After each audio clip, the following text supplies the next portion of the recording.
Hello and welcome everybody to today's edition of Mexico News Network's Breaking News Business here at the El Dorado Royale Spa Resort in Mexico's Riviera Maya. I'm your host, Elliot Bullman. Before we start, remember to follow us on all our social media networks. That's Facebook, Twitter and Google+. And you can catch us by logging on to mexiconewsnetwork.com for relevant stories and news. Let's start with today's information. Last week, Denmark's Prime Minister Lars Rasmussen came to Mexico to discuss trade talks with President Enrique Peña Nieto. The two leaders met to inaugurate a major investment in the port of Lázaro Cárdenas, by a Danish company, which is the Maersk container terminal, worth more than 7.3 billion pesos. This leaves clear evidence before all that Mexico is a reliable destination. Mexico awakens the interest of other nations to establish here to expand their businesses in our country, said Enrique Peña Nieto. In recent years, trade between the two countries has not just grown, but it's accelerated fivefold. In fact, between 2015 and 2016, bilateral trade grew 29%. The joint declaration reaffirms the willingness of both countries to strengthen the bilateral relationship, particularly in three aspects. Firstly, the political dialogue, to be able to face challenges of the world order, causes of humanity in which we have a shared agenda. Secondly, to boost trade and investment decisively. And thirdly, to intensify bilateral cooperation and open spaces to promote development and prosperity for both nations. In my view, Denmark is just the latest example of positive European sentiment towards Mexico. Don't be surprised to see in the next few months Mexico stepping up bilateral trade talks with more of its European partners. The National Institute of Immigration has announced a new strategy called Somos Mexicanos, or We're Mexicans, to help returning deportees find work. It's simple. You just simply register on the database where employers can find you.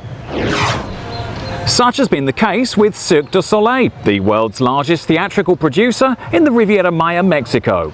Their English language skills landed jobs for 10 deportees at the Canadian entertainment company show called Joya in Cancun. Earning around $600 a week in different positions, the company has already asked the Institut Nacional de Migración for 40 more workers, said Somos Mexicanos coordinator Dalia Garcia Alcolizzi. Of the nearly 220,000 Mexicans that were deported last year, 22% have found work in the farming industry, while 15% are currently employed in construction. Speaking before the International Relations Committee of the Chamber of Deputies, Garcia added that the company is preparing to open another show in Puerto Vallarta and will become their source of recruits, given the needs of the show and of returning Mexicans. In my view, the Somos Mexicanos initiative is an ideal place for recruiters to find thousands of qualified Mexican workers and, of course, to increase employment here in Mexico.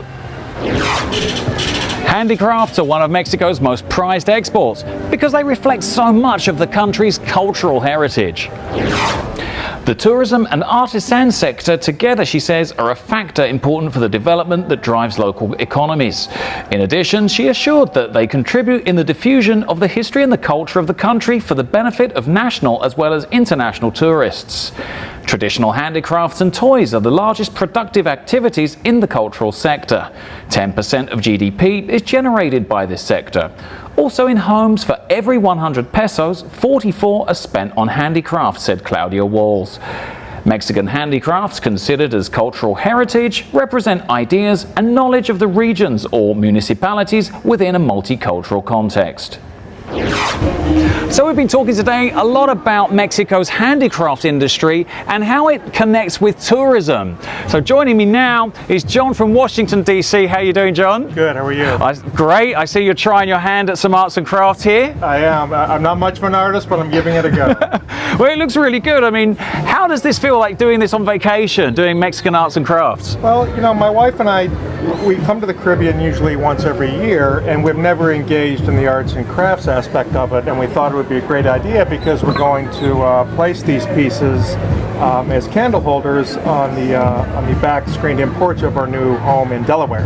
Oh, fantastic. Yeah. And I'm sure a lot of friends will come to admire that, and it will evoke a lot of good stories about the times you spent down in Mexico. They'll likely admire our home and less so my artwork. But yes, that's the idea. So it's probably not your first attempt, this. It looks pretty professional. It is my first attempt, exactly. Oh, well, well done, well done. And the first of many, we would hope. And have you come back here many more times? Yes. And we, like I mentioned, we come here to Mexico usually once every year. And, Okay. We've never engaged in the handicrafts aspect of it. We're enjoying it. So. Well, thanks to people like yourself, you're obviously creating a small, well, quite a large industry. I think what started as a cottage industry now employs thousands of local people in the ceramics itself. And of course, the finishing of it, the works of art that you take home are pretty special, right? It's fun. It is. It really is. It's nice to be able to take something from the country you visit and bring it back home. A lot of times we'll purchase Christmas ornaments wherever we visit. This is kind of a step up from that. So Definitely authentic, and please take our best wishes home with you as well. thank you so much. Thanks, John. Take care. In my view, these special adornments would look great on anybody's mantelpiece. But tourists have come to recognise they're not just pieces of art. They also create thousands of jobs for local artisans, which is great for Mexico's employment situation. This was all for today. Thank you for your company here at the El Dorado Royale Spa Resort in Mexico's Riviera Maya. I'm Elliot Bullman. Before we go, don't forget to check out all our social media networks, Facebook, Twitter and Google+, and you can follow us live on MexicoNewsNetwork.com for more stories on Mexico and the world. Until next time.